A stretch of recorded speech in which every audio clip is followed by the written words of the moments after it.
GrowCFO is where finance leaders grow together.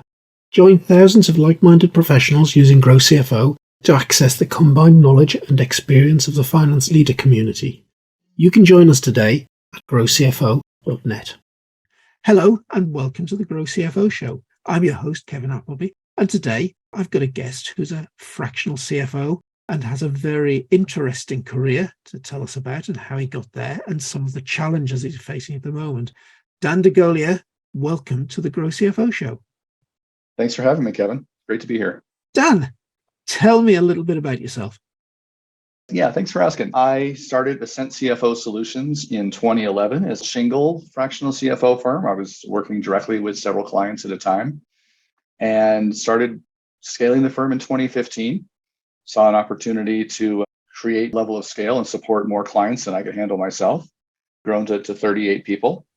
I'll go back and give you some history. I started my career in public accounting with an international CPA firm by the name of BDO Seidman. They're now known as BDO. That's funny. I qualified with BDO. Oh, great. Oh, wonderful. BDO Binder Hamlin, which is where the Binder part of BDO comes from. Beautiful. So I was in the Denver office for about 4 years, right out of school. Certainly enjoyed my time there and learned a lot. I did not want to spend my entire career in public accounting. I wanted to be part of helping companies grow and helping when companies scale and innovate and do interesting things. So I was attracted to technology early on, joined a fairly early stage software company back in 97 through 03. I was with an early stage venture-backed software company. It's kind of how I started cutting my teeth in the venture capital world. And yeah, most of my early career was in venture-backed companies and did take a departure from that and worked for a publicly traded, I was head of finance and administration for a publicly traded enterprise software company headquartered in Sydney, Australia. So I got work with a really great team there and learned a lot of, I was involved in sales operations in addition to being head of finance and administration.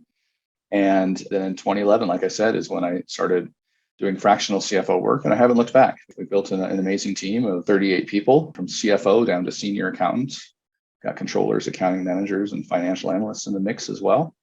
And helping companies with all kinds of great things, helping them with capital raising, financial modeling, cash flow forecasting, and then we'll outsource the accounting as well. Fantastic. And we've got in GrowCFO a lot of members who are fractional CFOs, but the typical fractional CFO will be somebody who's had a long career in corporate, decided to wind down a little bit and has very much got the shingle out as a solopreneur, being CFO to 2 or 3 businesses in semi-retirement or leading into semi-retirement. We see a lot of that. We also see professionals who are earlier in their career and just want to have a flexibility and variety in the work they do. And by working with multiple companies across multiple industries doing different types of strategic work, we find we can attract a particular type of person who really is hungry for variety. So you've got 38 people in your organization. Are they all working on a fractional basis, or does some of those folk end up working pretty much full-time at one client? Once in a while, we'll see situations where it's more of an interim engagement as opposed to a fractional engagement. So interim defined more 3 to 9 months on a full-time basis as a company is going through a transition. Maybe they're going through an exit, or maybe they're a larger company and they're taking their time to find a full-time person. They want someone to sit in the chair and handle the work on an interim basis. But everybody in my team is some are full-time, some are part-time. It's an hourly model, so people can have the flexibility they want. We have plenty of people with young families who want to have the flexibility to work a certain number of hours, maybe 25 or 30 hours a week, as opposed to 40 or 50. And so they get that variety and that flexibility with their schedule around their family time and things like that. Roughly how many clients are you serving? We're close to 100. I think we're somewhere in the mid 90s right now as far as total clients. Typically, what sort of challenges are you seeing in those companies at the moment? Yeah, well, I mean, everyone's read about what's going on with fundraising right now. So venture-backed companies, it's taking them longer to raise capital. Valuations are down. Diligence is up, which is probably a healthy thing overall for the investment community. We're definitely seeing what everyone's reading about, that things are just taking a little bit longer, and not everybody's getting funded as quickly as they thought they would have a year and a half ago. They need to. So we're seeing companies buckle down a little bit more and then preserve cash and be more disciplined with their spend. Has that lack of cash coming through to you as the finance person, Is that impacting on the work that you're having to do? You're having to work harder for that investment? At times, we're having to just be more frugal with we're performing for clients, focusing on maybe it is some cost cutting measures that we're helping them with. Maybe it's being more focused on that next raise and putting all the energy towards the next raise of capital for venture backed companies. We work with plenty of companies that are not venture backed as well, companies that are bootstrapped, maybe family owned, maybe multi-generational. And same thing, you still need to really have a hyper focus on cash. Your revenue growth isn't where you initially budgeted for. You need to be prepared to manage the runway that you do have and profits that you have if you're a profitable company. So there's definitely a lot more diligence and a certain level of cash conservatism than there was a couple of years ago. What about revenue growth? Do you think that's still in the place it was, or are you seeing a slowdown? With our company or with our clients? With clients. It's a mixed bag. Some companies are still scaling rapidly and have, depending upon what market they're in and what they're performing. And other companies are definitely seeing a slowdown in revenue, just based upon the overall economy and inflationary factors and things like that. So the other big challenge that we're hearing a lot about at the moment is automation, artificial intelligence. And you've mentioned two of the things that we're seeing as very big things within the GrowCFO community at the moment, in the lack of funds, the pressure of inflation. But the other big one that's on everybody's mind is, how's all this new tech going to impact us? How are you seeing the new tech in your world? Yeah, that's a great question. We're leaning into, well, outside of AI, we've been really leaning into sort of data visualization tools and solutions around that to help companies get real-time dashboards and things like that. Got several partners that we're using to implement those solutions. When it comes to AI, I'm paying a lot of attention to it. Some companies have tried to automate accounting type things in the past, and accuracy definitely suffers. I think that what I'm expecting to see over the next 12, 18 months or less is that some of the more routine tasks will become automated. AI will get smarter as it's doing some accounting type work. It can very possibly be used in some forecasting type work as well, but I don't think machines are going to replace us. I think that the CFOs and the other professionals who use AI in their work to make them more effective and more efficient, I think are going to be successful. And I think there's still a lot of mistakes made. I mean, there's a million examples out there about AI, chatbots coming back with results that are just inaccurate. I think there's always going to be, we want to always be careful to not just assume that whatever AI is creating is going to be accurate. But I think it's going to transform the way all of us work in the coming months and years. It's definitely evolving very rapidly, and it's exciting to be a part of. I think it's important to not be intimidated by AI, but understand how you can leverage it yourself to be more effective. Definitely. And certainly I'm enjoying leveraging it. And for instance, this podcast, as we speak at the moment, I've got my artificial intelligence note taker running in the background, which will very cleverly summarize our conversation into 2 or 3 paragraphs. I don't have to spend the half hour writing the show notes anymore that I used to have to do. And that to me is a great boon. I just need to say, has it spelled things properly? Has it accurately summarized that? Yeah, that's not bad. Right. Good. Yeah. Take that. That's 6 paragraphs of text. Am I anywhere near the 300 words I need for these show notes yet? It's a lot faster to review it than to write it from scratch, right? It is. And that to me is fantastic. Did you hear that that a chatbot passed the CPA exam recently? I forgot where I read that, but on the second try, ChatGPT 4, I believe it was, passed the CPA exam. I can believe that. That's a wake-up call a little bit, isn't it? Yeah, it is. And to be honest, we'll use those sorts of chatbots to help write blog posts. Mm-hmm. 100%.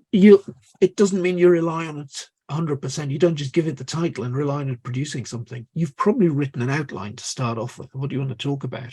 But it's fantastic the way you can put those subheadings into the chat machine, get something back, and then craft it.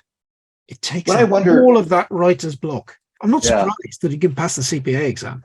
I'm wondering, Kevin, how, I guess a concern I have is when content starts to be written so ubiquitously by chatbots, does content become, how do you find good content? I mean, if an AI is writing a lot of what we see on blogs and newsletters and things like that, how do you find truly interesting, unique things? That is something that it causes me a little concern. If now everybody on the planet can create content every day. How do you find the good content? That causes me concern as well. But I look at the flip side of that and think, hang on a minute, I can go ask Google a question on web search, and I can get back 15, 20 results that are sort of what I wanted, but not quite. Yeah. I go and ask the same question to ChatGPT. It actually doesn't give me a bad summary of what I wanted to get back. And you can ask them follow-up questions. Yes. I think the natural language component of it is particularly interesting. Ask it a question, you get some stuff back. Okay, well, now you want to drill down further into that. So the contextual nature of it and the natural language aspect of AI and the chatbots are particularly interesting to me. I'm thinking of the whole thing at the moment as a ChatGPT is more of a research assistant. For sure. Think about, writing all these SEC reports and doing and summarizing some of the accounting research of the more esoteric, accounting pronouncements. And I think the opportunities to use those chatbots to help you with writing the first draft of some of the reporting things. You still have to edit it, you still have to proof it, you still have to make sure it's accurate, but it will definitely save time. Yeah, I must admit that I've asked it technical questions. And the hobby area that I'm interested in, I've asked it questions to write articles in that area. And I've got back absolute drivel and rubbish. Right. Yeah. And it's getting better. It's definitely not 100%, not ready for use in all cases, but it's interesting how you can go through multiple revisions. You can add it, have it change the tone. You can have it be more technical or less technical.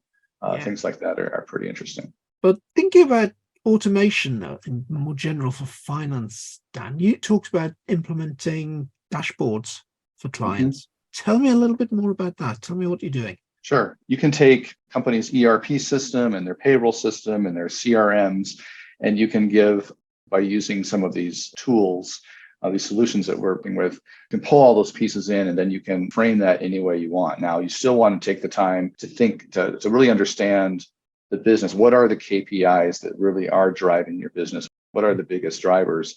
And then breaking those down into a way that's more consumable for the C-suite, right? Some folks might want to really understand the components of the pipeline. So you've got your CRM system in there.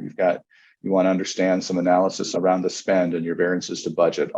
Everything in a visualized basis is what that looks like. Typically, what sort of tools are you working with? Do you think the best solutions are at the moment?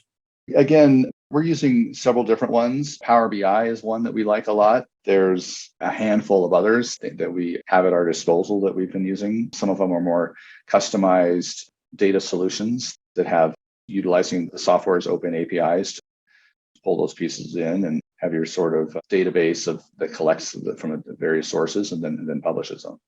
Certainly Power BI is one that we're hearing a lot about, and we're getting a lot of members that perhaps haven't been that familiar with it and want to know a lot more. So one of the things we're doing in GrowCFO this summer is we're launching a Power BI bootcamp.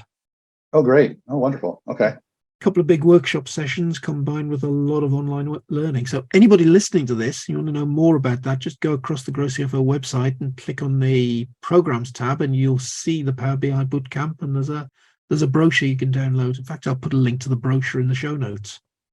Other trends, Dan, what are you being asked by clients to potentially implement for them? And automation is a big thing at the moment. I think consistently, whether it's this environment or whether it's a more frothy capital markets environment, companies are, who take the time to understand their business realize just how critical cash flow is. Whether it's a profitable, positive cash flow, closely held company, they still need to have really good visualization into what kind of distributions they can take and what kind of profits, what kind of cash flow they're generating. And then companies that, as we mentioned earlier, companies that are maybe not growing as quickly as they had initially forecasted or budgeted for, they need to understand those cash flows. If they're still spending to the level that they intended when they were going to grow 40%, and they're not growing 40% and they're growing 10%, well, they need to be able to make adjustments and they need to be able to have those early warning systems. So I think we're seeing companies who really want to have the headlights on, be able to really look out into the future and understand, based upon the performance of their pipeline and the performance of their sales team, what does that do to their cash flows? Yeah. And so that's critical. Cash is absolutely king. Absolutely. And you said earlier that looking at KPIs, having the right KPIs, absolutely, is very, very important. And every company's different. Yeah, we're in a world, Dan, that there's almost so much data these days that you get swamped by it. You get completely befuddled by it. 100%. How do you work out which bits of that data are the bits you should be looking at? Yeah, I think you need to really break it down. What drives your growth? What drives your profits?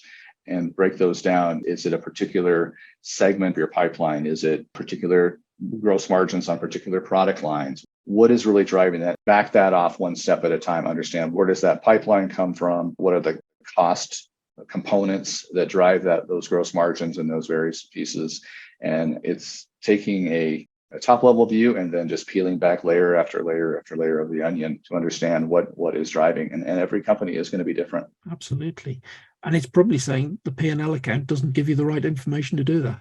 The cash flow statement, I think, is much more valuable to manage a business. Yeah. And the cash flow forecast in particular. Indeed. And knowing what exactly is driving the revenues coming into there and is driving the costs going out. Yeah. Where are your leaks coming from? Do you keep a really close eye on collections? If you're seeing your DSO start to creep up, get in front of that, manage your payables well, manage your inventory well. I mean, inventory for a CPG company or consumer product company, managing your inventory is absolutely critical when it comes to cash flows. We've talked about you operating as a fractional CFO and having other fractional resources behind you. Right.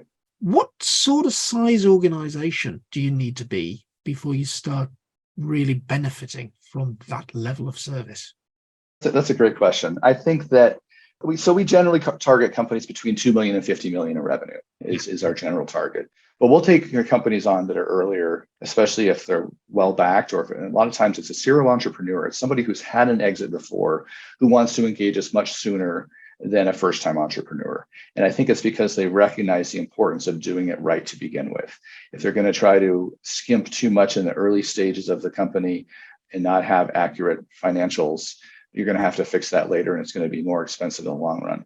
That being said, I also don't fault a company who wants to really skimp in the early days, because they don't know if they're going to have a successful company. They're not going to know if they're ever going to have successful product market fit. So you have a product, thinking more technology companies here and software companies. Until you know you have a product that people want to buy and you've proven that people are going to buy it, maybe it doesn't necessarily make sense to spend a lot of money in the early days on financial reporting, significantly. But as soon as you hit that tipping point when it's like, okay, we have something here that people want to buy and we can deliver it to them, that's generally when it is the early stage when you want to engage. We're generally engaging companies where they have reached an inflection point of some sort, where the ways they've been doing things are no longer working for them. It's usually because they have really identified product market fit and they're starting to scale and they're starting to see real revenues ramp up, or they've proven to the investment community that they're a viable business and they've raised a round of capital. And now it's time to hit the gas and provide good reporting to those investors and to that board, and to have really good KPIs and good financial models and forecasts. Yeah, I suppose it really is if you don't have those investors, in some ways, you don't need to produce the report to it, because as a small business, I'm thinking about GrowCFO, we don't need too much in the way of reporting, because there's very few of us. We know which clients we've been talking to. We know the upcoming events that we've got to fill. We know whether they're full or not. There's a gut feel that says, are we doing all right or not? And you're looking at the bank balance saying, yeah, there's enough money in the bank. But it's once you got those investors along and they're questioning things, they're challenging things, they want to be kept up to date. I can definitely see that inflection point. And the complexity, when you increase the complexity and you're having different service and product offerings, now you have to understand each of those product lines and what kind of gross margins are going to deliver in the long term and short term. And I think that's when you need a resource like a fractional controller or CFO. And I've definitely known from cost reduction exercises in the past, it's very easy to overcost the simple and undercost the complex. Right. Yeah. Get things wrong. 100%. Yeah.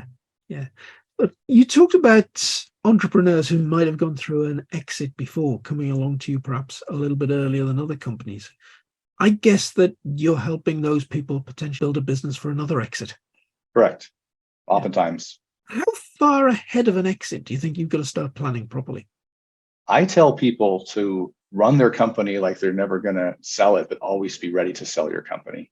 Because Yeah. as a private company, you don't have to be accountable to the Wall Street analysts and the quarterly reporting and analyst reviews. So you can invest in the R&D and the growth of the company, invest in growth. At the same time, you never know when somebody might approach you, and I think it's important to always be prepared. We suggest as soon as we engage with a client, we make sure that they're ready for that we're ready to populate a data room in case it becomes appropriate, that somebody comes knocking on the door and they want to be ready. Having all components of that have things in the cloud so you can populate a data room quickly is very important. And a lot of that comes back to financials, right? Having really clear forecasts that you can hit, being able to predict your growth, predict your profits, and have really accurate financials that are audit ready. I mean, a lot of early stage companies don't have to have audited financials, but they still be in accordance with GAAP and have accurate financials, accrual basis financials that give you a lot more insight into the performance of your company than cash-based financials. Indeed. Dan, tell me a little bit more about the team and why it would appeal to somebody to come along and work for the sort of CFO firm that you operate. I touched on it a little bit earlier. I think we've put flexibility and variety on the careers page. It's a headline on our careers page, because it affords an opportunity for somebody who has the right DNA, the right mindset to get so much experience in a shorter amount of time. If you're working as a full-time accounting manager at one company, you're going to be doing pretty much the same thing month after month. If you are an accounting manager or controller or whatever role at a fractional CFO firm, you're going to work across multiple industries. You're going to work with multiple CFOs, multiple CEOs, multiple companies, and I described it once as it's like putting your career on hyperdrive a little bit. Get a chance to really see different things, be involved in different things. Take a CFO, for example, they might be helping a company do a fundraising for a SaaS company on Monday, and then on Tuesday, they may be working with a manufacturing company renegotiating a bank line.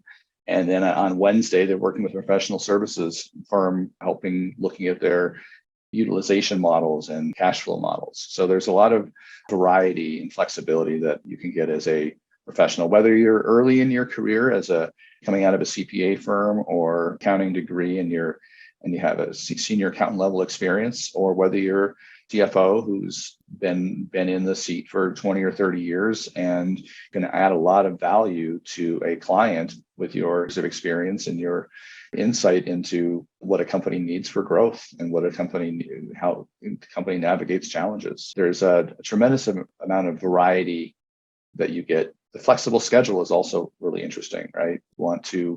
If you want to work a 25 or a lot in some firms like ours, if you want to work a 25 or 30-hour week schedule and you only want to take on 3 clients, that can work in some cases.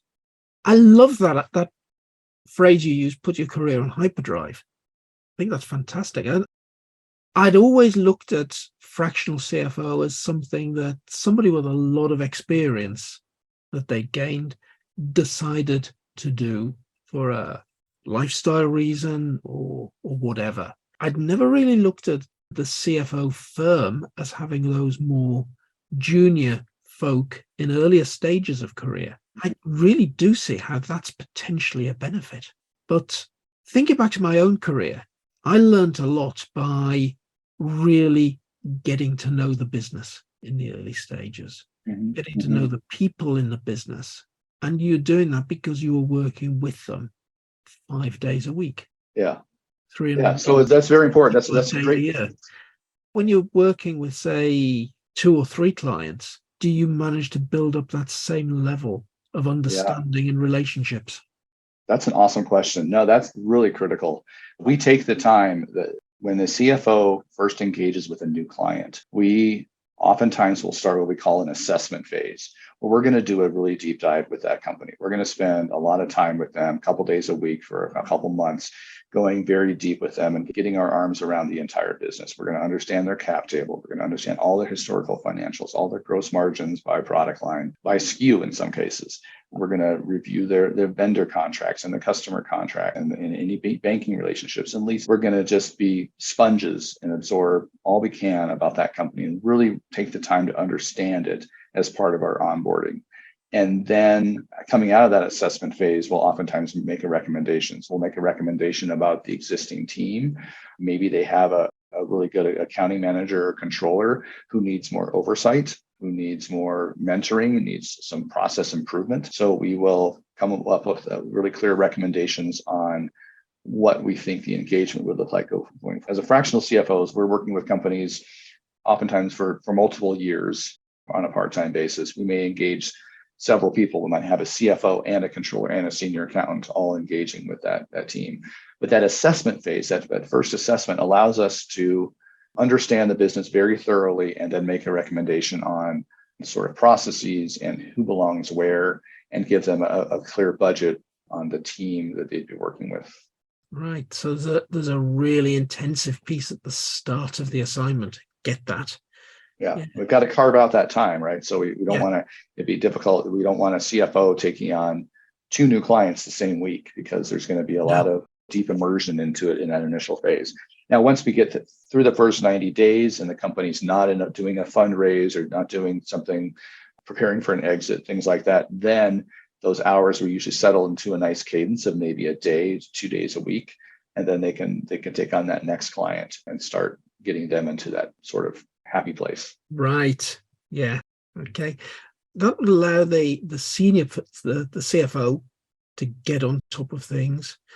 What about the things you discover are going to mean you're going to have to bring in some more junior people to support the CFO, potentially FP&A type skills and so on? How do you onboard people in those sorts of roles into multiple clients?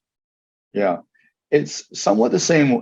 It's a little bit lighter lift, but it's a similar process, right? You want them they're generally going to be reporting to that CFO. If they're purely doing accounting level transactions, there's probably not as much immersion.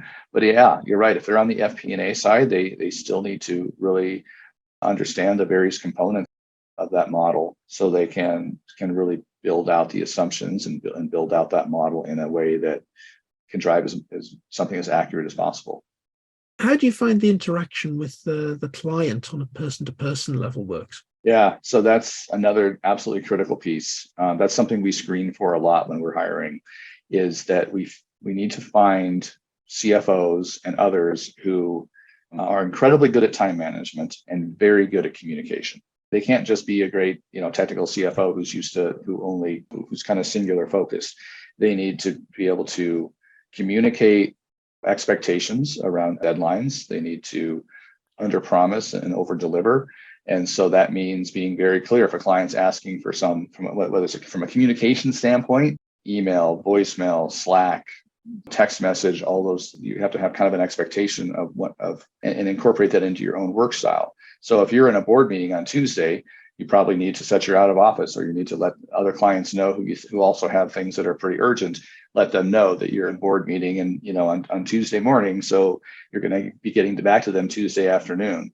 But it's all about communication and being highly responsive to clients. And in some cases, if you are heads on something really critical, you need to let that client know that when you'll get back to them, I'll get back to you in the morning and I'll research that, or forward that message to the financial analyst who can maybe at a first pass at it. So there's a lot of, it's not for everyone. There's definitely a need to be an exceptional communicator and be exceptionally well organized, because you don't just have one boss. You might have 5 or 6 bosses. You have the CEO at the various client companies.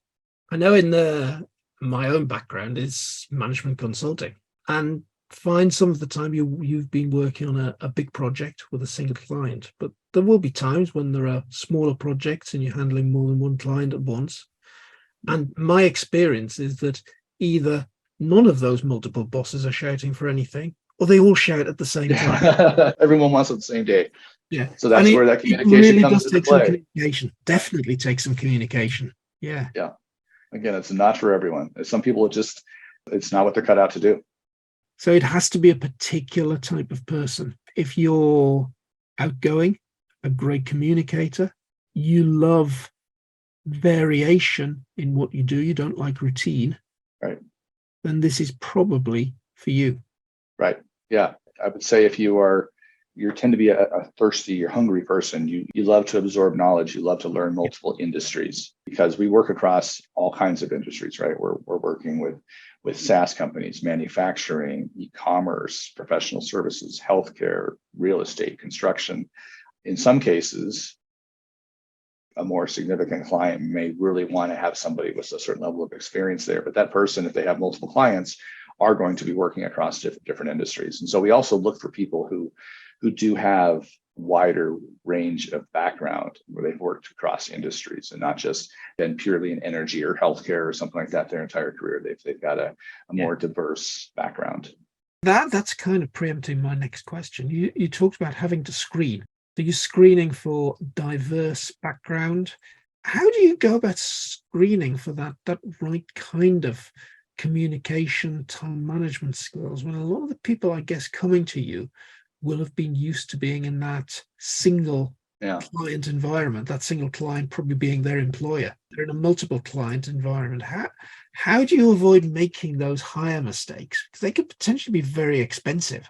We ask a lot of questions. We also use a tool called the CVI, the Right. Core Values Index from I think it's from Taylor Protocols, which kind of looks at people across merchant, innovator, builder, and banker. And we kind of know who fits well based upon the results of that. There are certain things as a CFO, we're looking for a particular sort of structure of what that CVI result is. And similarly, an accountant or a controller also looking for a particular kind of set. And it doesn't mean we screen people out entirely because of their CVI, but once we get the CVI, we're going to have a conversation. So if a CFO is low on merchant, and merchants get their energy from relationships and building trust and things like that. So if they're going to show up as a low merchant, then I'm going to have a discussion, or my team is going to have a discussion, understand how are they going to overcome their bias towards being a strong banker or builder. Now, the interesting thing here, we mentioned earlier about chatbot managing to pass the CPA exams. No way a chatbot could get through that screening, is there? It would be interesting. It would be very fascinating to see if it's not exactly a personality test, but it does show how you orient.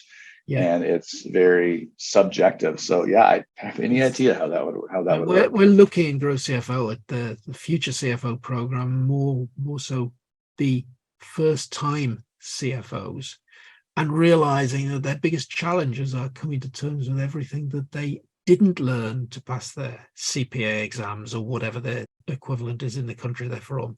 That's the challenge here.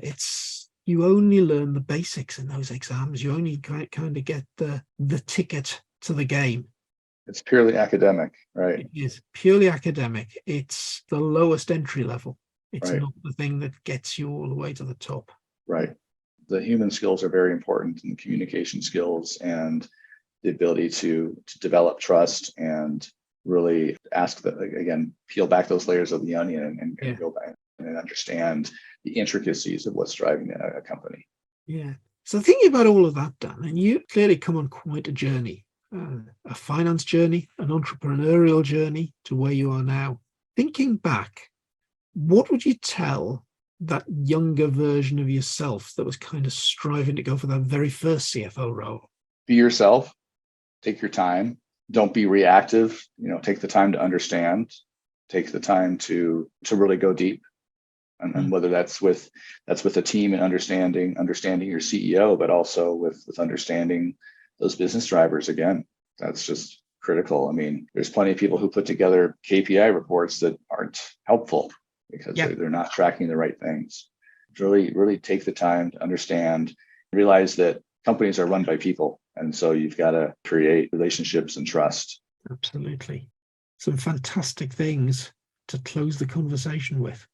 Look at the detail, build great relationships, understand the business, and understand the people that manage it. Dan, thank you for being this week's guest on the GrowCFO Show. My absolute pleasure, Kevin. Thanks for having me on.